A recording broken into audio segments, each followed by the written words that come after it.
प्रिय मित्रों, जय श्री कृष्ण। मुहूर्त ज्योतिष के इस अति विशिष्ट कार्यक्रम पर मैं आचार्य डॉक्टर विष्णु कुमार मिश्रा आपका अभिनंदन करता हूं, आपका स्वागत करता हूं। आज इस वीडियो पर मैं आपसे चर्चा करूंगा विरासत में प्राप्त होने वाली धन संपदा, जगह जमीन भूमि मकान आदि विरासत में मिलेगी कि नहीं मिलेगी, प्राप्त होगी कि नहीं प्राप्त होगी।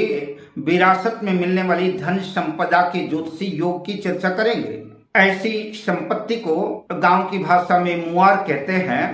पर विषय क्रम में आगे बढ़ें उससे पहले आपसे आग्रह, अगर आपने अभी तक हमारे चैनल को सब्सक्राइब नहीं किया है तो प्लीज चैनल को सब्सक्राइब करें, साथ ही नोटिफिकेशन बेल को भी प्रेस कर लें। आज मैं उसी विरासत की बात करूंगा कि उस विरासत में मिलने वाली धन संपदा का योग कैसे बनता है, मैं इसकी चर्चा आपसे करूंगा। अगर आपकी जन्म कुंडली में ऐसे योग संयोग बने हुए हैं तो निस्संदेह आपको धन की प्राप्ति होगी।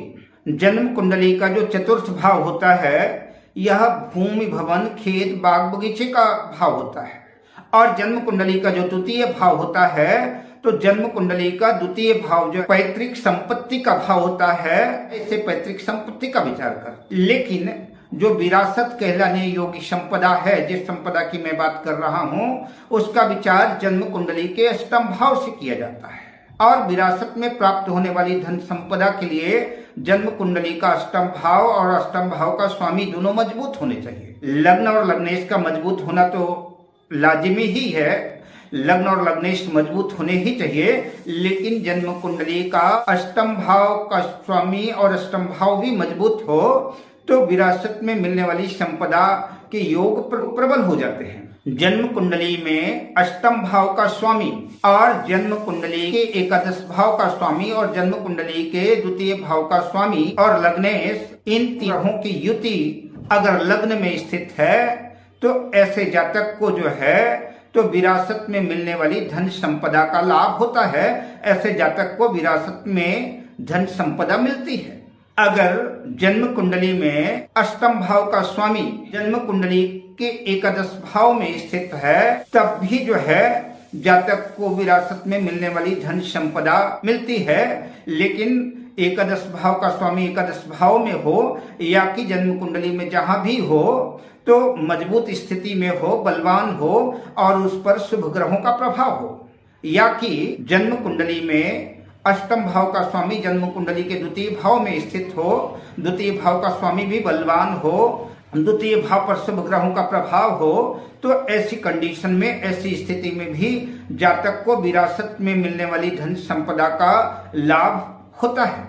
अगर जन्म कुंडली के एकादश लाभ भाव का स्वामी और जन्म कुंडली के द्वितीय भाव का स्वामी अगर जन्म कुंडली के अष्टम भाव पर स्थित होते हैं तो अष्टम भाव पर स्थित होते हैं और अष्टमेश भी अष्टम भाव में है तो ऐसे जातक को विरासत में जो है तो ढेर सारी धन संपदा मिलती है।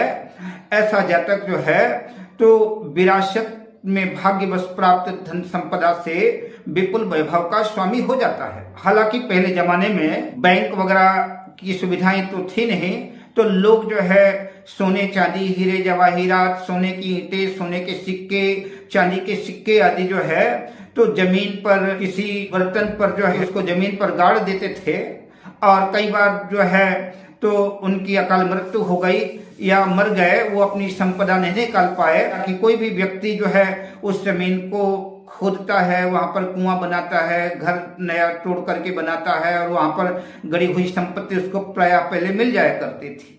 लेकिन आज के युग में अब जमीन में गड़ी हुई संपदा की तो बहुत कम ही संभावनाएं हैं, लेकिन फिर भी अगर जन्म कुंडली में ऐसे ग्रह योग संयोग बने हुए हैं तो विरासत में मिलने वाली संपदा ऐसे जातक को अवश्य प्राप्त होगी।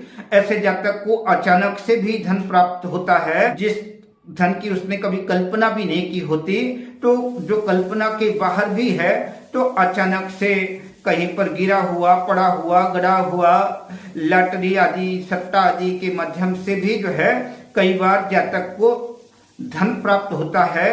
अब मैं आपसे लेता हूं विदा, शुभकामनाओं के साथ। जय श्री कृष्ण।